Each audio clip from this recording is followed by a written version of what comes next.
1. Introduction Setup.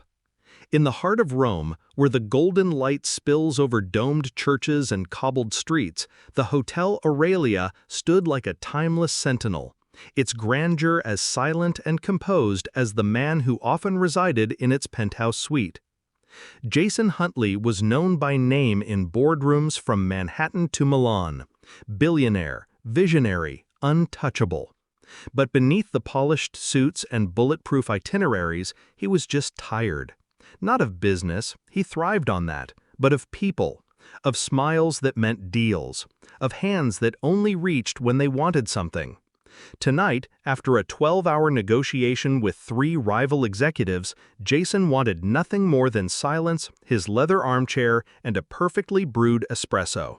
2. The disruption, unexpected conflict. He pressed the call button. Minutes later, there was a soft knock.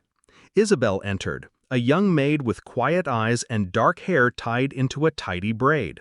She was new, unfamiliar, but her posture carried an old-world grace. She approached silently, holding a silver tray. Jason barely looked up. As she placed the cup before him, her hand trembled, just once, and then her lips moved, almost inaudible. Ne buvez pas. Don't drink this. Jason's hand froze mid-air. His eyes slowly lifted to meet hers. What did you say? She hesitated, swallowed hard. Please, just don't. The air seemed to shift. The hum of the minibar, the distant buzz of Rome beyond the windows, all of it faded. Why? He asked. Isabel looked at the door, then back at him, panicked. Because I think someone is trying to hurt you.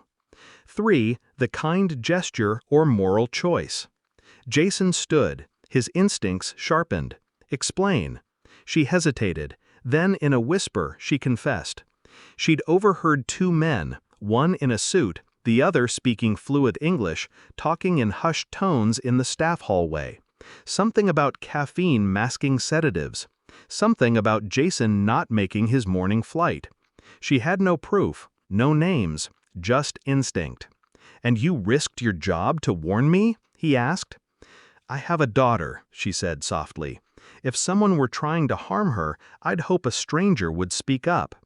That line hit him somewhere he hadn't felt in years. 4. Subtle build-up. Jason didn't call security, didn't demand answers. He simply sat back down, stared at the coffee, then slowly pushed it away. "Take it," he said. Isabel hesitated. I shouldn't be here." "You were exactly where you needed to be." He handed her a crisp envelope from the desk drawer, what he kept for cash gratuities. "No one needs to know about this." But her face flushed. I didn't do it for money." "I know," Jason said. "That's why you deserve it." She took it, barely nodding, then turned and disappeared down the hallway like a shadow. 5. Reveal or twist. The next morning, Jason delayed his departure. He requested footage from the hallway cameras, quietly.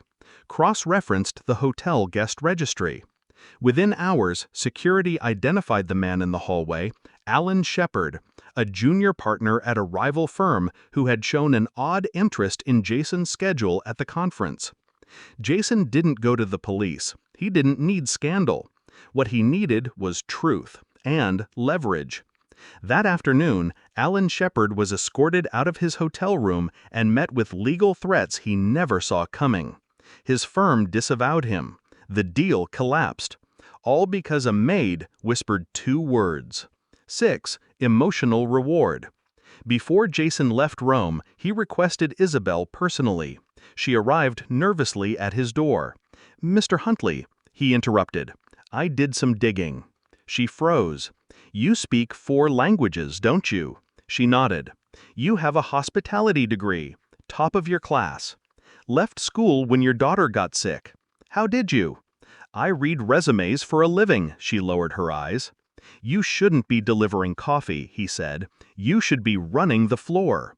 From his briefcase, he slid over a letter, her name printed neatly at the top. A full scholarship for evening management training, plus an offer to join one of Jason's boutique hotels in Paris, starting in guest services, with mentorship. Tears welled instantly in her eyes. I don't know what to say." Jason smiled faintly. "Just promise me one thing." She looked up. "If my daughter ever whispers to someone, they'll listen the way you did." 7. Resolution, Echo, Closure. Weeks later, Jason sat alone in his New York office. Outside, the city buzzed. Inside, his phone buzzed with an international alert. A selfie had arrived. A little girl, maybe 7, missing her front teeth, holding a drawing. A cup of coffee with a big red X over it. And the words, "Merci, monsieur," in crayon beneath it. Jason chuckled, leaned back, and for the first time in a long while, he didn't feel quite so alone at the top. He poured himself a fresh espresso. This time, he brewed it himself.